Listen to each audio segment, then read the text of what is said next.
গত মার্চ মাসে ৬১৬টি সড়ক দুর্ঘটনায় ৬১৯ জন নিহত এবং ১,৫৪৮ জন আহত হয়েছেন বলে জানিয়েছে বাংলাদেশ যাত্রী কল্যাণ সমিতি। সংগঠনটি জানায়, সড়ক, রেল ও নৌপথে মোট ৬৭০টি দুর্ঘটনায় ৬৮২ জন নিহত এবং ১,৭৯৬ জন আহত হয়েছেন। এ সময় সবচেয়ে বেশি হতাহত হয়েছে মোটরসাইকেল দুর্ঘটনায়।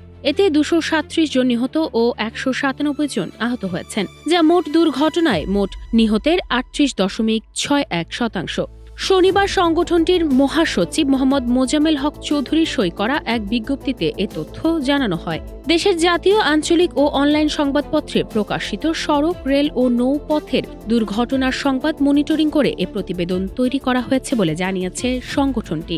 মার্চে দুর্ঘটনায় প্রাণহানির তথ্য তুলে ধরে যাত্রী কল্যাণ সমিতি জানায়, এ মাসে সবচেয়ে বেশি সড়ক দুর্ঘটনা হয়েছে ঢাকা বিভাগে। ১৬০টি সড়ক দুর্ঘটনায় ১৭০ জন নিহত এবং ৩২০ জন আহত হয়েছেন। সবচেয়ে কম সড়ক দুর্ঘটনা হয়েছে বরিশাল বিভাগে। ৩০টি সড়ক দুর্ঘটনায় ২৭ জন নিহত ও ১২২ জন আহত হয়েছেন।